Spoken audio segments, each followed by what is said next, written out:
Hello and welcome back to English Today. This is DVD 13 and the first DVD of your upper intermediate level. And in this DVD, we'll begin with another 3 episodes of our story, That's Life, followed by our special TV programs, which include Everything But the Kitchen Sink, featuring our culinary experts. And then there will be a discussion about India and China. Do they represent a threat or an opportunity? Then, in the grammar section, we'll be studying more about the present perfect and the present perfect continuous tenses. And then we'll learn about the gerund and the infinitive. And we'll also study the first conditional. All right? So, I hope you enjoy yourselves.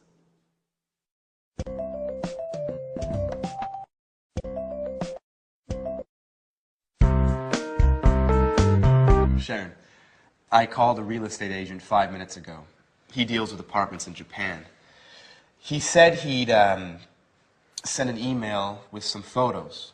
That way we can choose which apartment we like the best. Don't rush me, Peter. You know I haven't decided. I know. We've talked about this a lot. But doesn't the idea of leaving appeal to you? I mean, just think of it. A new country, a new life together, new experiences. Now, I'm really enthusiastic about this opportunity. It's not every day you have a chance like this. Well, I've wanted to make changes in my life for a long time, but these changes seem so, well, so overwhelming. There, I said it. I've never been to Asia, and I'm frightened of going there to live. But I told you that Alice has been there. She went to Japan in 1995. She says it's a fascinating country. It's antique and modern at the same time. It's full of interesting traditions and new innovations. I know. I've read a number of books. Last night, I finished reading Japan in the 21st Century. I admit, I'm curious about it all. You see, just remember, you were afraid when we came to London, but you've adjusted well. We've been here a year and a half, and you haven't once complained. I take that back. You complained once last week. Come on, Peter, stop joking around. You're right, I've made great friends. That's why I'm so hesitant to go. I know. I'm also sad at the idea of leaving everyone. But... Hey, Jack. How long have you been in here? A couple of minutes. Excuse me, I didn't mean to spy. But you were so involved in your discussion. So you've heard that she still hasn't decided, even if she's going to decide soon. In fact, we were just talking about which apartment to choose. Well, don't rush it, Peter. Decisions about major changes take time. So whose side are you on? I need to get going. I took my watch to be repaired 2 weeks ago, and I still haven't picked it up. Sooner or later, they're going to put it up for sale. Bye. Jack, I'm leaving her in your hands. Please try and convince her.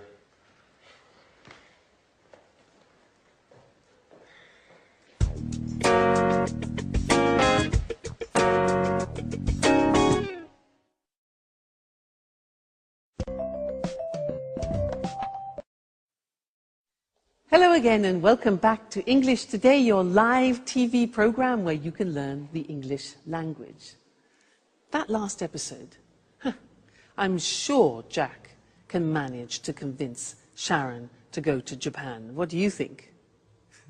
We will see how that evolves. Now let's go back to the present perfect. Remember that we have learned so far that we use the present perfect with genie, just, ever, already, never, and yet. Well, I want to give you 2 more acronyms to help you understand when you use the present perfect. And the first one is this: flot. Now, you see at the top we have for. For is a time word. And we use for a length of time. What's length? Length means a duration of time. So if you want to say 10 years, for example, you would say, I have lived in France for 10 years. For 10 years, a duration of time. Or, for example, 5 minutes. I have worked here for 5 minutes. Okay, so for we use for a length or a duration of time. That's flot. F-L-O-T, flot. Now, let's look at the second one, spot. Now, spot starts with the word since. Since is a word that we use when we're talking about an exact point of time. So, let me give you an example. If I say 5 o'clock, that is an exact point of time. So, you could say, I have been here since 5 o'clock. Or for a year, you can say 1973, since 1973. So these two words are very important, for and since. Flot, spot. For a length of time, and since for a point of time. Now let's do a little exercise to help you with that. I will say something like 2 days. You must decide whether to use for or whether to use since. Okay? So, 2 days. Is it a length of time or a point in time? Length. So, for 2 days. I have been here for 2 days. Another example. Thursday. Thursday's a point of time, so since Thursday. Great. For a long time. A long time. Exactly, that is a duration, it's a length, so it's for. I gave you the answer. Another one, December. Good, it's a point, so since December, very good. This one, weeks. Very good, 4 weeks. Okay, fine. Let's think of another one. 2001. Okay, that's a point of time, so since 2001. Those are some examples. Let's go to the screen now, and I'll show them to you in a written form. That way you can memorize them and fix them, okay? So, flot and spot. There we have it. For a length of time, flot. So this is to express duration. The examples, I've lived here for 10 years.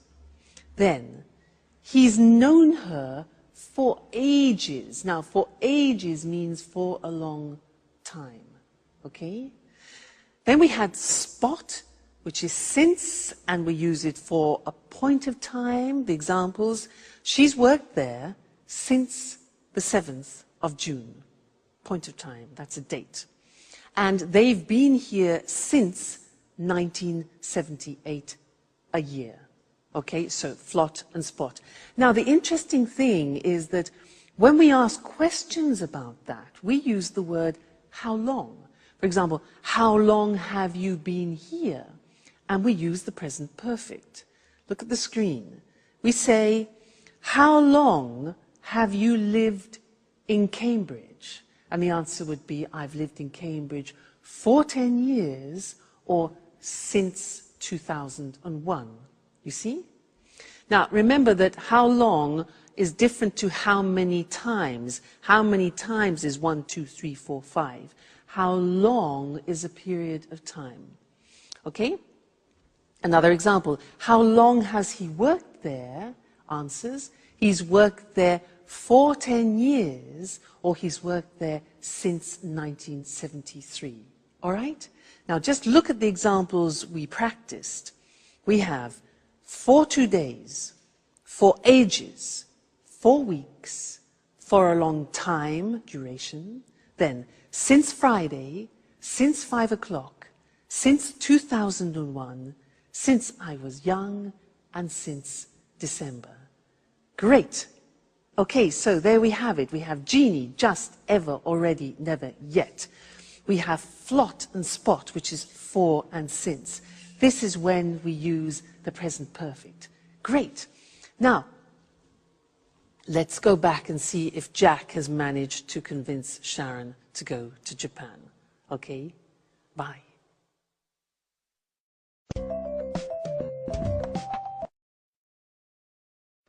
You can't leave. Now that we finally found each other.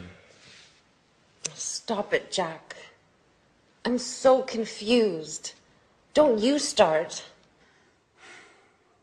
I was thinking,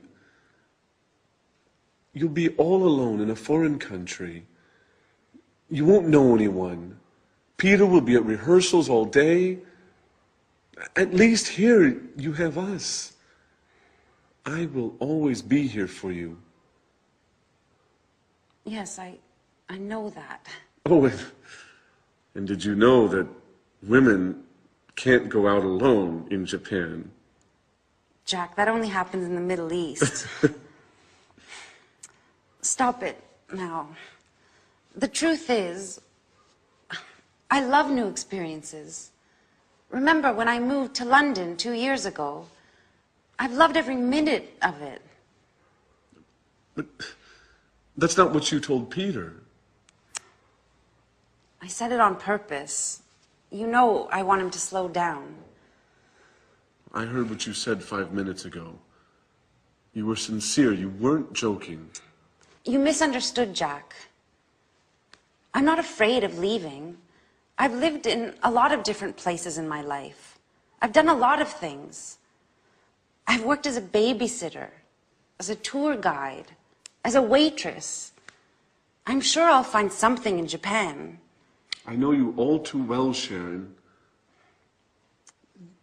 You haven't ever really enjoyed any of those jobs. You still haven't found what you want to do in life. Stop it, Jack.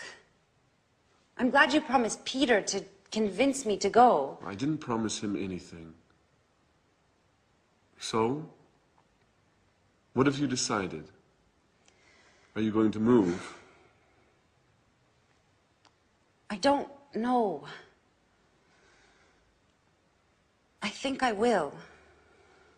Yes. I'm going to move.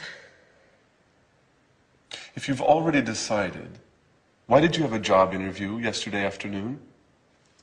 Who told you that? Anne? No. I haven't spoken to her for days.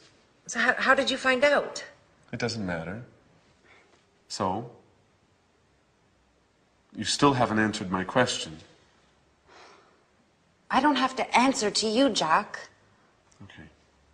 I see you're angry. It just proves that I'm right. Jack, sometimes you are so impossible. Have you ever considered that maybe it's the best thing for me? And what about you, Sharon? Have you ever thought that you might be in love with somebody else?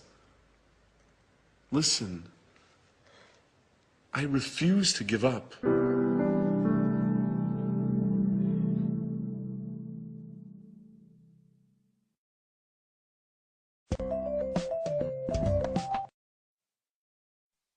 Love is difficult, isn't it? I know something about that. But so is the simple past and the present perfect. And in fact, this is an important lesson because one of the most difficult things in the English language is to decide when to use the simple past and when to use the present perfect. I hear a lot of people making mistakes about this. When do we say I went and when do we say I have gone? Well, remember, up until now, I've tried to help you with these acronyms, you remember? Oilway and Genie. And I really do think they'll help you. Now, do you remember, Oilway was for the simple past. We use the simple past with on, in, last, when, ago, and yesterday. Okay? And we use the present perfect with just, ever, already, never, and yet. Be careful. There are two A's. This is already, this is ago. Okay, so be careful there. So, when you are speaking English, you have to make these choices. What do I use? Simple past or present perfect? And it depends on what time reference or time word you are using in the sentence. That is the most important thing, okay? Which one of these acronyms? Let me give you an example. We'll take a simple verb like I go. Now, if you want to use already in the sentence, what do we use? Do we use present perfect or simple past? Already is part of Genie, just, ever, already, never, yet. So you need the present perfect. And you say, I have already gone. Now, if you want to use last week, where is it? L, last, simple past. So you say, I went last week. Now, you try. I want to use just. Which one? Genie, just. So we say, I have just gone. Present perfect. Okay, next one. I want to use yet. Now be careful, there are two Y's. This one is yet, this one is yesterday. Be careful. So, yet is negative, do you remember? It's present perfect, and the yet is at the end of the sentence. So, I haven't gone yet. All right? That's more difficult. Yet. So that's an exception. Next one. When? When? Okay, simple past. For a question, very often, when did you go? Next one. Never. Right? I have never gone. Present perfect. Fabulous. 2 days ago. Now this is already and that is ago. So, I went 2 days ago. Great, you're getting the hang of it. On. Yes, so I went on Friday, for example. Yesterday. I went yesterday. And the last one, in. Yeah, good. I went in June or in September. Fantastic. So that's it. Okay? When you are deciding whether to use the simple past or present perfect, think of the time words. And let's look at that on the screen, just to remind you once more, because this is difficult. So, oilway is for specified time. On, in, last, when, ago, yesterday. I saw him on Friday. We went there in 1988. She came last week. When did you visit them? Question form. I visited them 2 weeks ago. I saw him yesterday. On, in, last, when, ago, yesterday. Then Genie for unspecified time, indefinite time, just, ever, already, never, yet. Examples, I have just seen him. Have you ever been to America? They've already eaten. He's never learnt. And have you met them yet? Okay, yet at the end. So please try and memorize these. Oilway, Genie, and think about it when you have to decide between simple past and present perfect. All right? Good luck. And I'll see you again soon. Bye.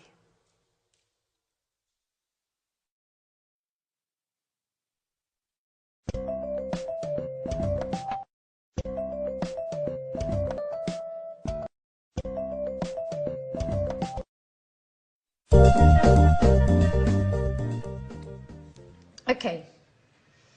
Sharon, you remembered to buy the beer, right? Of course I did. And you managed to bake the cake, right? Not yet. I'm going to bake it this afternoon. I still need to get some chocolate. Actually, Jack offered to get some for me. He promised to bring some before lunch. Sorry, but I can't help you with the cake. I have to take some tours to visit the Tate Gallery. Oh, don't worry about it. I'll have Jack to help me. He decided to stay home today to give me a hand. Just don't forget to tell Tom, David, Mary, and all the others. Don't worry, Peter said he'd take care of it. I'm sure he's already got in touch with everybody by phone. Great. Everything is going as planned. Oh, don't forget to buy the present. Don't worry. How about getting an astrology book? She'd love that. Absolutely. She loves reading those kinds of books.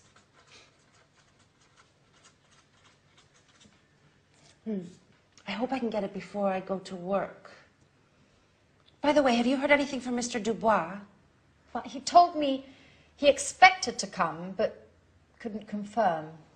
Well, you know how it is being so busy and everything. It's hard for him to give a definite answer one way or the other. I imagine being a stage director is difficult.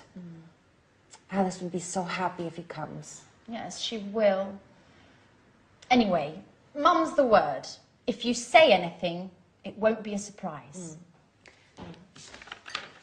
Hey everyone, what are you up to? Oh, nothing important. Oh, I almost forgot. Happy birthday, Alice. So, what have you arranged to do this evening? Well, I considered celebrating with you guys. I mean, if you want to. Oh, I'm really sorry, but well, Jack has arranged to eat out this evening with his colleagues, and he can't put it off now. And, well, I agreed to correct some reports. Oh, I see. What about you, Sharon? Oh, I'm terribly sorry, but I agreed to go to the theater with Peter, and he won't be finished rehearsing before midnight. But I thought... Well, I know we promised to have a party, but why don't we postpone it? It's just not possible today. What a shame. I can't stand the thought of being all alone on my birthday.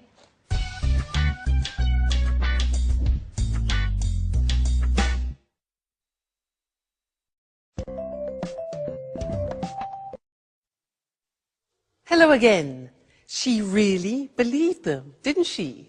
Great actors. Now, in this lesson, I want to do something new, and it's related to gerunds and infinitives. In that last episode, our friends used some quite complicated sentences, which I want to look at with you now. Anne said, Jack offered to get some cake.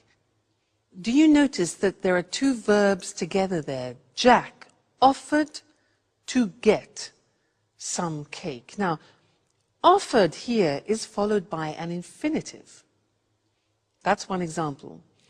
The next example is, she said, he promised to bring some before lunchtime. He promised to bring some. Promised is followed by an infinitive, promised to bring.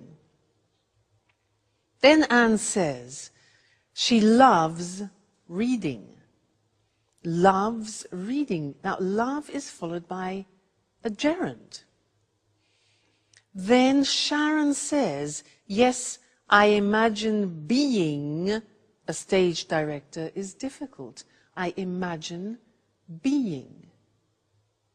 Gerund. So here we have offer, which is followed by an infinitive, promise, followed by an infinitive, love, followed by a gerund, and imagine, followed by a gerund. And you're probably thinking, so how do I learn these? Well, you have to learn them by heart, as we say. Yeah, there's no other choice. So let's go to the board now, And I will show you how it works. And unfortunately, like the simple past irregular verbs, it's all a question of memory. So, as we said, when you have a main verb followed by another verb, sometimes it's in the infinitive, sometimes in the gerund. Let's look at some examples.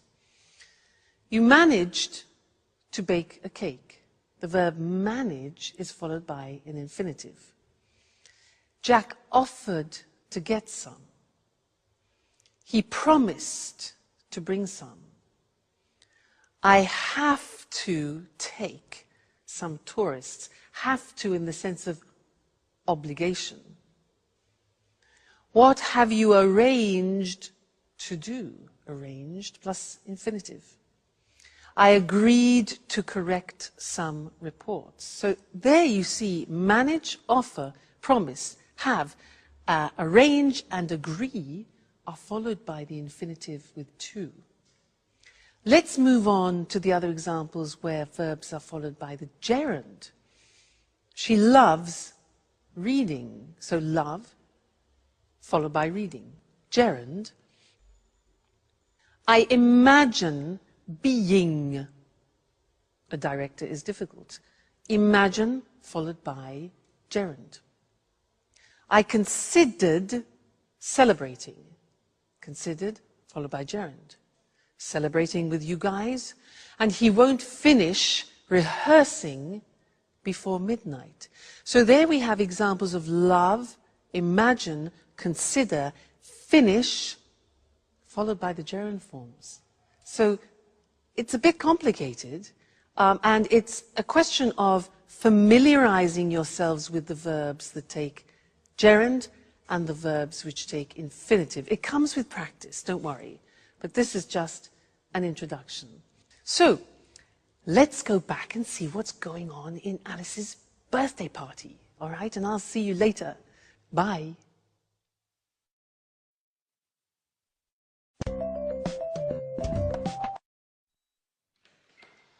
Hey, is anybody home?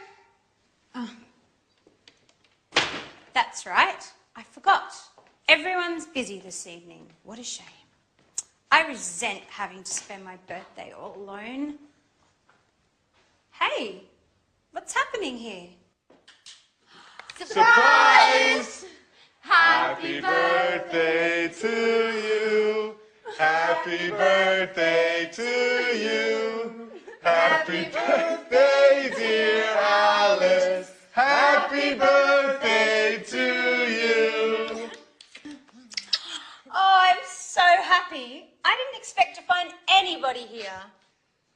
I thought I had to spend my birthday all by myself. Oh, did you really think we would forget to celebrate your birthday? Well, yes. You played quite a trick on me. And you fell for it. Come on, everyone. A toast to Alice. Oh, wait. Before we make a toast, we have another surprise. Another surprise! Daddy!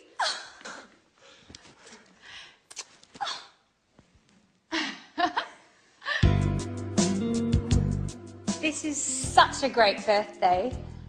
How did they talk you into coming? Alice, dear, how could I miss your birthday?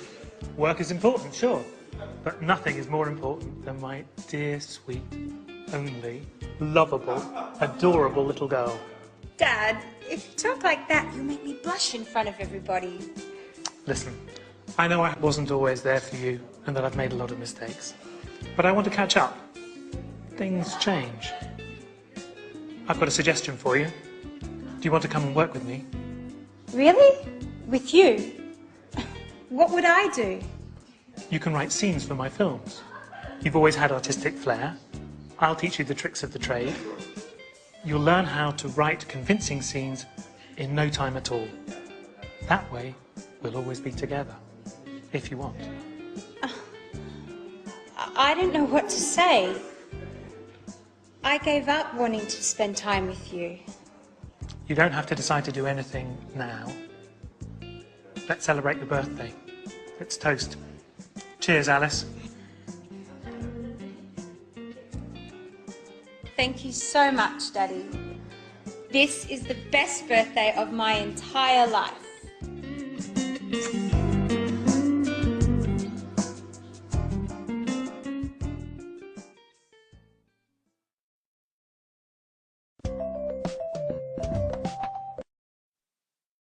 Happy birthday, Alice. Did you hear what her father said? He said, if you work with me, I'll teach you the tricks.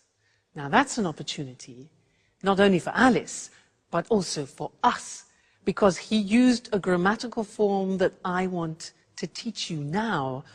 If you work with me, I'll teach you the tricks. And that in English is a conditional form, the first conditional. If I work, if plus the simple present, I will teach, followed by the future will. So to illustrate this a little bit better, I want to talk to you about what is almost a religion in England, making tea. Now, every household in England has one of these, this. Do you know what this is called? It's for water, to heat, to boil water. In English, we call it a kettle.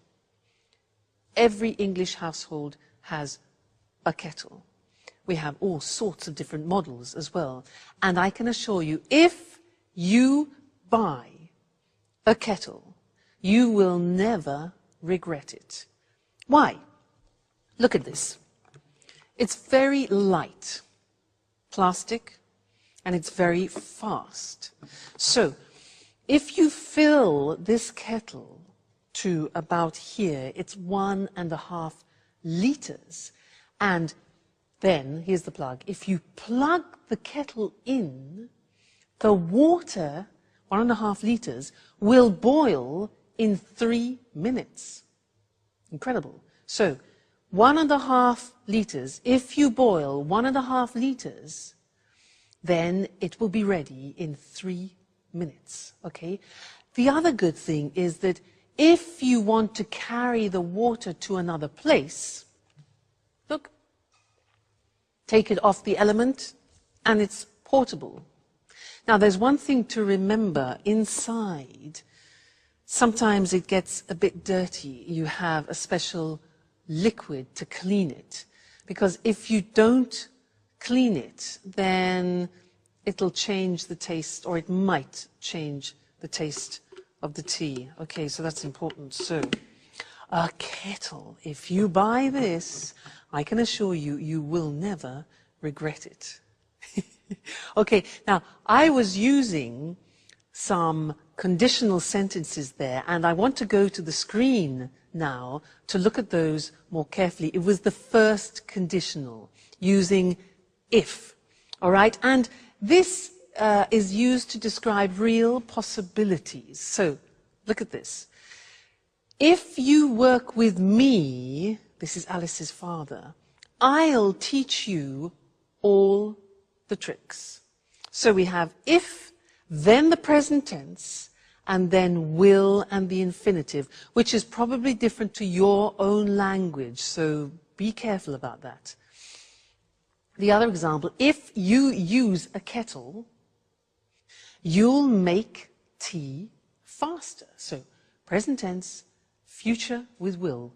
If you use a kettle, you'll make tea faster.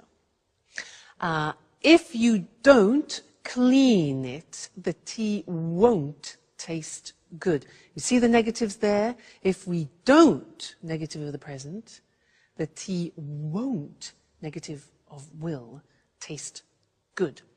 Now, we can sometimes change the second part. Look at the next example. If her father offers her a job, she might accept it. Now, using might gives the idea of uncertainty, but that's fine to use in the first conditional. The other example, if he accepts the job, if he accepts the job, he might move, go to Japan. All right, so you can also use might. If you stay with me in English today, you will learn the English language. All right? Great. Well, I'll see you again in the next lesson. Bye.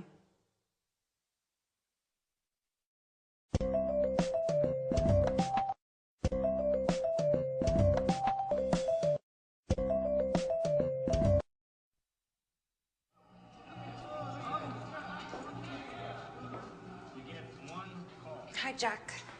Is Anne home? No, she hasn't arrived yet. I've been waiting for her for over an hour. I think she's been shopping. What's the matter? You don't look too well. Nothing, really. Don't lie to me. I've known you for 10 years. Listen, Jack, I really don't want to speak about it, okay? No, it's not okay. We have to speak about the situation and clear the air once and for all. I've been thinking about us a lot. I've been thinking about us so much, I haven't slept well in nights. What have you been thinking, Jack? About us. You're leaving for Japan. I've told you before, and I'll tell you again, Sharon, it's crazy. You can't leave now when we know how we feel. Jack, you're repeating yourself. That's right.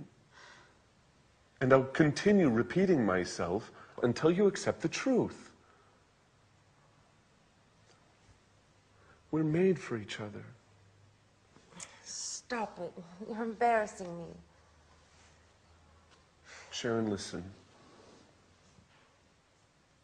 I haven't stopped loving you. And I know you feel the same about me. That's it. I said stop it and I meant it. Look, you've made me cry. And anyhow, how do our feelings change anything? How do they change anything? They change everything. You must tell Peter immediately about everything. Tell him you won't go.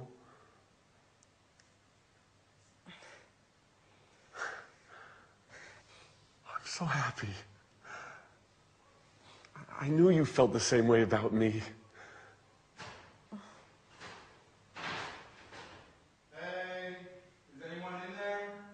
Oh my God, it's Peter. He can't see me like this. Stay calm. Maybe it's time we tell him everything. Is anybody in there? Hello?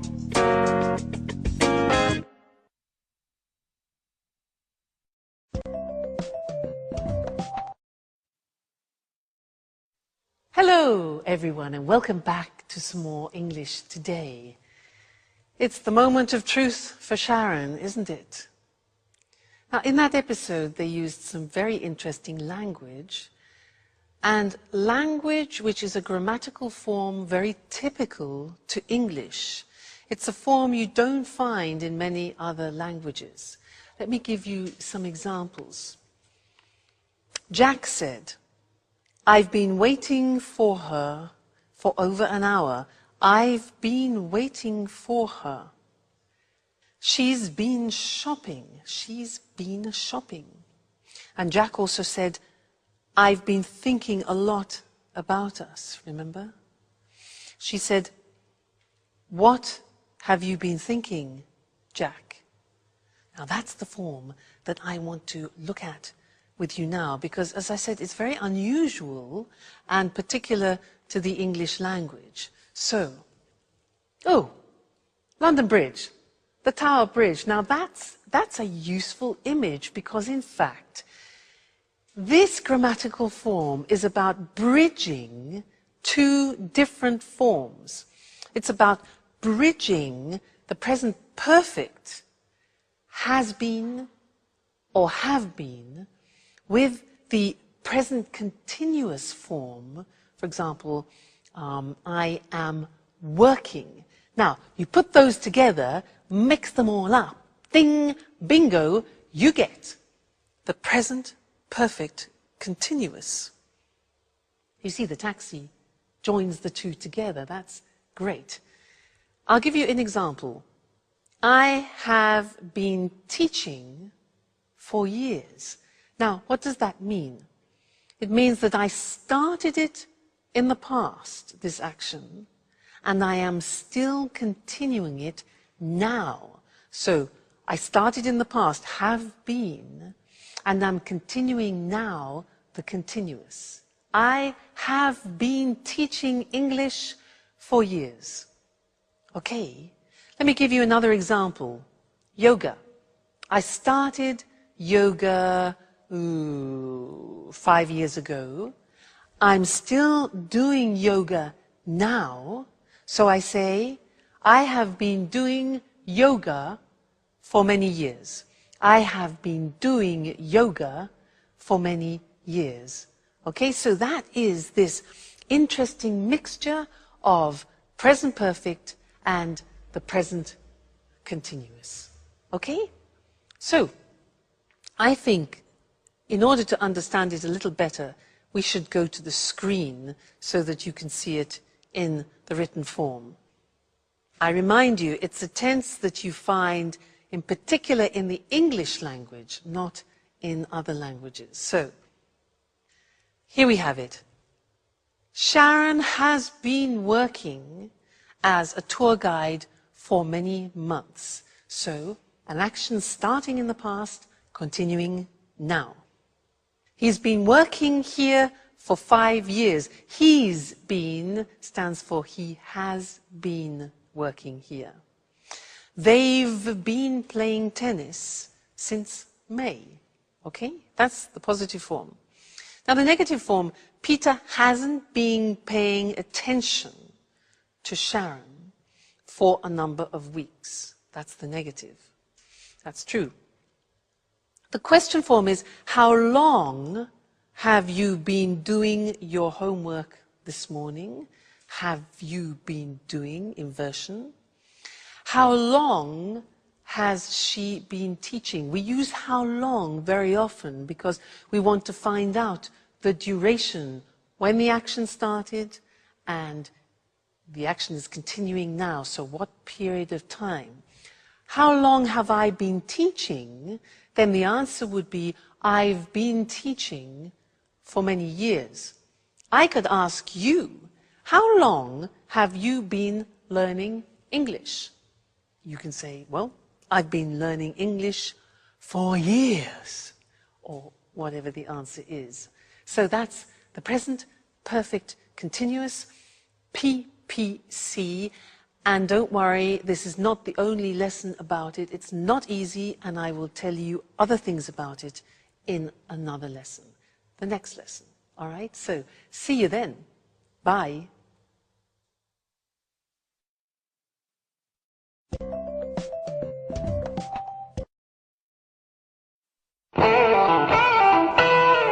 Jack? Sharon? What are you doing here? I've been looking for you for half an hour. Hey, what's the matter? You've been crying. Are you going to explain to me what's going on or not? Peter, listen, calm down. I'm not going to calm down. I want answers, and I want them now. What's going on here? That's what I'd like to know. Jack and Sharon have been here for who knows how long, and who knows what they've been doing. Hey, Jack, it's time you tell me what's up. I'm going to get really mad if I don't get some answers. Okay, stop. Stop! You're acting like little children. Come on, Jack. Let's leave Peter and Sharon alone. They need to talk, and we need to go shopping.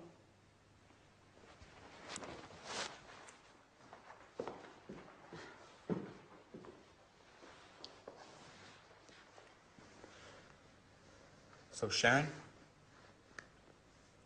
What's going on?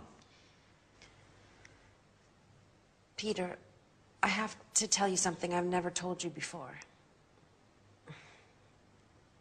I've known Jack for a long time. We went to the same university together, and, well, we were once engaged. What? So that's why Jack came to live here. You've been seeing each other, haven't you, Sharon? No, Peter, I swear, it's true. We just happened to meet here. It happened by chance. By chance? That's a strange stroke of luck. Just enough to bring back some old passionate feelings? How long has this been going on, Sharon? Nothing has happened between Jack and I. Even if I do still have some feelings for him. After all, Peter, you've been neglecting me for months. The only thing that's important to you is your work. You live, eat, and drink theater and nothing else. So you're saying this is my fault? No one is at fault. It's just that we want different things from life at the moment. I've had 2 interviews with the director of the Archaeology Museum. They want to open an art exhibition, and they've offered me a job. Do you understand, Peter? It means a job I would really love. What are you getting at, Sharon? Would you stay here and not go to Japan if I asked you? What kind of question is that? Answer me, Peter. It's important. I've accepted the job. Without asking me. How could you? Did you ask me about Japan? Did you, Peter, huh? Are you willing to stay here with me?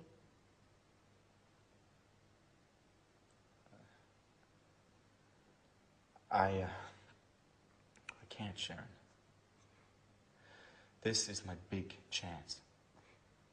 You see, Peter, I'm right. Nothing is more important to you than your success.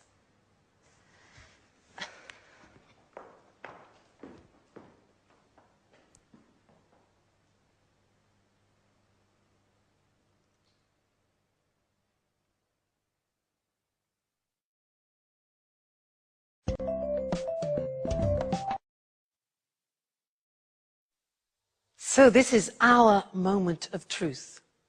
The question is, when do we use the present perfect and when do we use the present perfect continuous? Many people ask me this. They say, Louise, but when do we use the present perfect? I have gone, I have seen, I have done. And when do we use the present perfect continuous? I have been working, I have been learning. Often people confuse the use. And you're right, it's not easy at all. So I'd like to try and help clarify that by these simple things, a revision of what we've already seen. Now, with the present perfect, we use genie. Remember? Just, ever, already, never, and yet. That's important to remember. With those words, we use the present perfect. But with the present perfect continuous, we're using for, since, and how long. Okay, now that is the difference. So if I take a phrase like, I do the exercise, and I want to use the time word already, then you need the present perfect. I have already done the exercise. But if you want to use the concept of since, you can't use the present perfect, you use the present perfect continuous. So, I have been doing the exercise since Friday. Another example would be, for example, just. Just is a present perfect word, so we say, I have just done the exercise.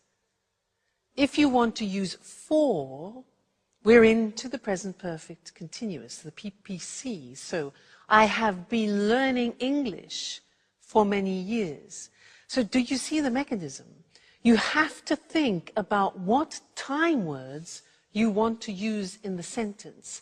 Then you choose the correct grammatical form. Genie for the present perfect. For, since, how long? How long have you been learning English for the present perfect continuous?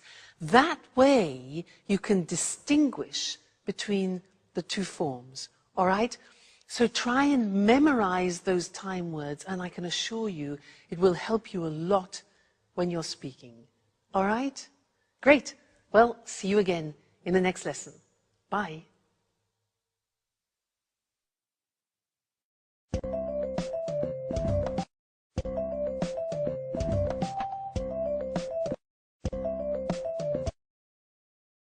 Welcome to Cooking Today. We're delighted to be back in Lisa French's home again. Lisa, we've had so many calls since our last program. I'm glad to hear it. Well, now let's see. Here, Sally from Manchester is getting married in June and has always dreamt of having a well-equipped modern kitchen just like the ones in the movies. How can we help her? Well, to begin with, a kitchen environment should be well lit and have ample surfaces to work on. Also, plenty of drawer space is necessary for storage of food items and utensils. I know what you mean. I have to contend with a small kitchen that has neither light nor enough drawer space. That's why I go out to restaurants. You don't need a king-size kitchen to enjoy cooking in it. What's important is organisation and having things at hand. What are the main appliances newlyweds should have? Well, obviously, a hob, an oven, and a fridge are absolutely essential. Today, many people can't survive without a dishwasher.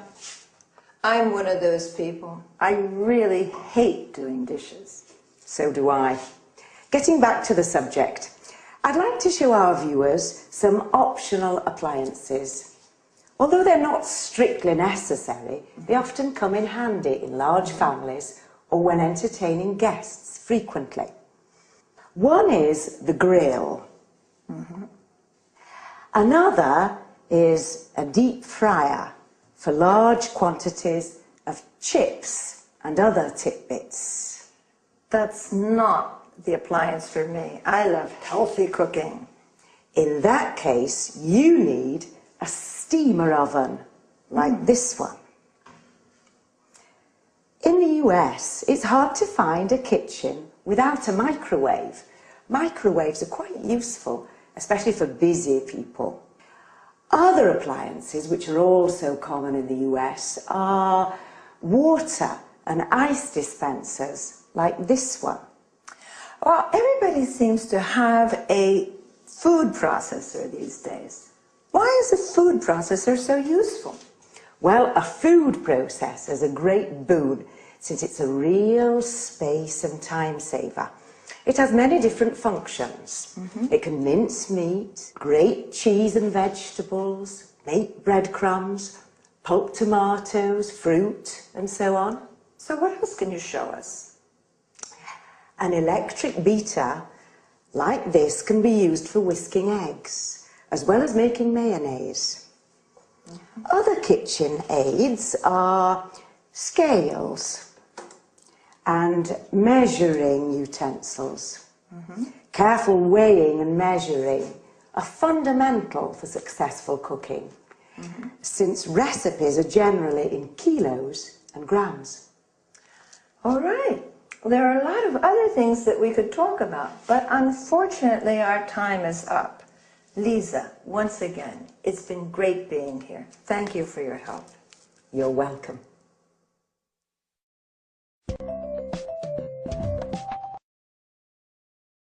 Well, let's analyze some of the vocabulary used by Lisa. Talking about the appliances for cooking, she spoke about a hob, or U.S. stove, where you cook food, an oven where you roast or bake food, a grill where food is cooked by strong direct heat. As we saw, the following machines can be optional: a deep fryer in which you fry food, a steamer oven where you can cook food in steam rather than water, a microwave where food is cooked by electromagnetic radiation. Then she referred to items where food can be stored, like a fridge, originally refrigerator. The section with frozen food is called a freezer. The section of the fridge which produces cold water and ice is called a water or ice dispenser. Lisa also said drawers are important. You need them to keep utensils, cutlery, and so on. A dishwasher is a machine for washing dishes, cutlery, glasses, and so on. Other small appliances are a food processor, a machine which can ground, mince, or chop food, an electric beater where you mix, whip, or whisk food, scales or measuring utensils used for measuring food, weight, or liquids. Then Lisa used some culinary terms, such as mince, that is chopping meat into very small pieces. Notice that mincemeat is a mixture of dried fruit. Cheese and carrots can be grated, that is, finely shredded. Or we can say pulp, which means crushing fruit into a soft paste. Pulp is also the soft inner part of fruit. Another useful verb is beat. That is mixing eggs, cream, butter, using a fork or a whisk. That's enough for today. See you again. Bye.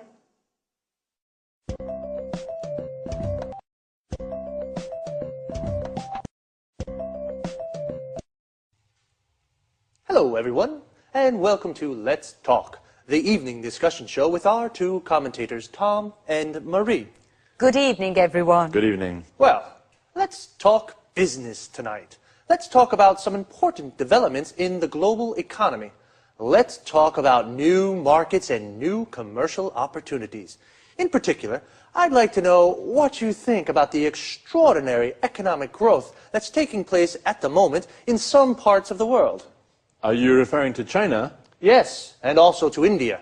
You know, for the last 5 years, the economies of these countries have been growing at almost double-digit rates. In 2005, the Chinese economy grew by 9.9%, the Indian economy by 8%.